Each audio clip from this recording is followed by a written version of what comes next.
Coach, can you just talk about the overall progression of the program since you've taken over, a couple of years under your belt, and just the comfort level now? Well, we feel good about where we are and how we're building it. When we first came in, we played 16 true freshmen our first year. Played a lot last year. Most of those guys have grown up and now be juniors and sophomores. We've got a good freshman class coming in, but I think we're at the point now where we'll be able to redshirt a number of them. Obviously, we'll have to play some that can contribute right away and help us win games. But I think the depth part that we have built will really help us. When you go to practice every day, there'll be competition for positions. There'll be guys that have to work hard or somebody else takes their job. So we're in a position now where I think we have an opportunity to compete. Let's talk about the pressure of the expectations this year being high. Yeah, I don't feel any pressure about it. That's how we want. We want the expectations high. And we're at the point now where our football players' expectations are high. Our coaching staff's expectations are very high. And the fun part is the fans are excited and expectations are high. And that helps everything. Now what we have to do is really focus on practice and getting better each day in practice and becoming a better player than we were the day before. And worry about our camp and how well we do in our preseason camp and not worry about anything once that starts. But high expectations for the summertime are great because they motivate everybody. Bobby, talk about Ryan Mallett and how equipped he is to handle those expectations. Well, first of all, Ryan's healthy, and that's a good thing. He'll be starting practice in 2 weeks and be out there ready to go at full speed. So that helps us a lot. Ryan's grown up with high expectations, from when he was the tallest guy in 6th grade to how he played high school football and won championships in high school. He's a guy that brings a tremendous amount of energy and excitement every day. Whenever he walks into a room, the big smile and the natural leadership helps everybody. So I know that he's excited about it. If there's one thing you have to do with Ryan is calm him down just a little bit because he is a guy that's very exciting. And he's been talking about 14 wins. But I guess you like to hear your quarterback talk like that, don't you? Yeah, we need to worry about one win. Like I said, practice is the important part, how we practice in preseason and win the opener, and then we can go from there. He had 2 off-season surgeries. How do you think he's going to hold up? Oh, he'll do well. He'll do well. We had the first surgery was something that, we had to get done. And then when we went in June and replaced the screw, it was just a decision that the doctors made.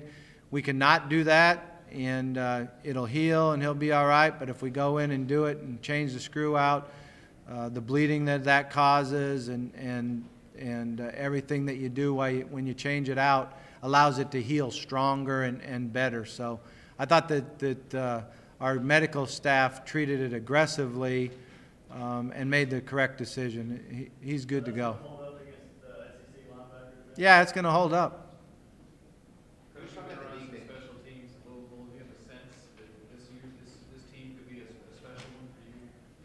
Well, I think we have the opportunity to be special because our work ethic is very good. We've had great attitude all through the off-season, spring ball, and the summer, and we have very good leadership from within the team. And I think that's where you get the special teams is when the players take over and they provide the leadership, they provide the motivation for themselves and the guy playing next to them. And we have that chemistry right now.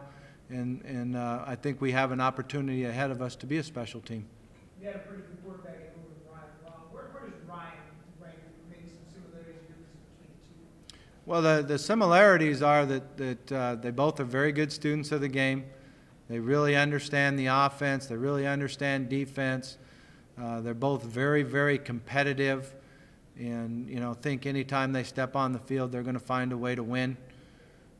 They're a little bit different player-wise, and Brian was a little bit more about timing and getting the ball out early and throwing it before receivers are open because he didn't have the big arm strength that Ryan has. But they both have tremendous toughness in the pocket and stand in there and complete passes when they get hit in the chin, and that's a good thing.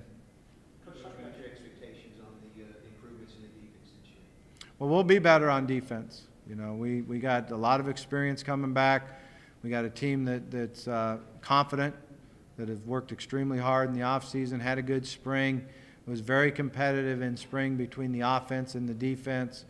And I think we have some very, very good leaders.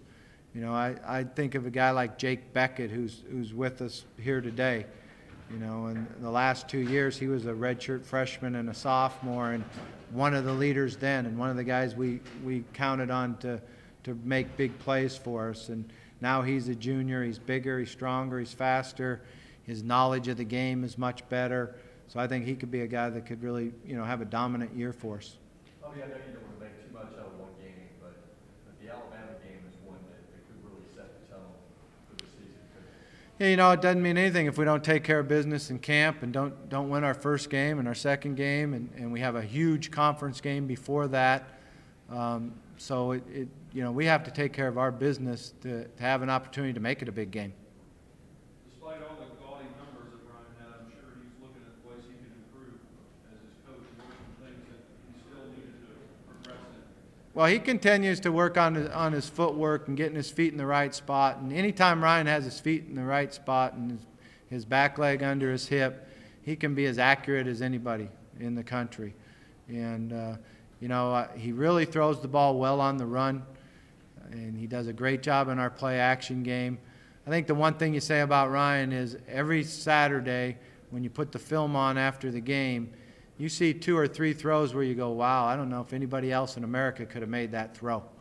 So, you know, with his height and his arm strength and his ability to make certain throws, he amazes you, you know, every week. But he is very competitive, and he works extremely hard at all phases of the game. One thing you do as an athlete, though, and you got to continue to do as a coach, is keep working on your strengths and keep working on the things that got you there. Spend, you know, 80% of your time working on what you do well, and the other 20% on trying to improve 1 or 2 things. Can you talk about the SEC West, just how competitive it is now in recent years, and the challenge you face within your own division? Yeah, I think the biggest thing about, you know, being in this conference and in this league is week in and week out, you have no breathers.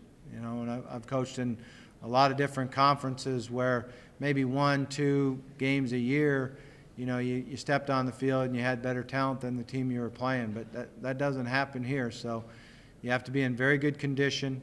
You've got to have good depth. You got to find a way to win games in the fourth quarter, and that's really what we're trying to work on is finding ways to win games in the fourth quarter. Time for one more. Go ahead. One of those teams, specifically LSU, the recent series has been very exciting. A couple of last-minute games last year in overtime. Just talk about the feel of that series moving forward, how competitive. Yeah, it's been very fun. You know, the first game in Little Rock, we came in, we you know, hadn't played very well all year, but we had a young team that kept getting better throughout the season, and had some guys really step up and make plays, came from behind, and, you know, made a great throw and catch in the end zone to win the game. Last year's game, you know, we came back in the second half, and I think we caught that touchdown pass with 1:19 to go, and then they went down and kicked the field goal. So, you know, that's kind of how the games are, but it's a lot of fun. I enjoyed both of those games.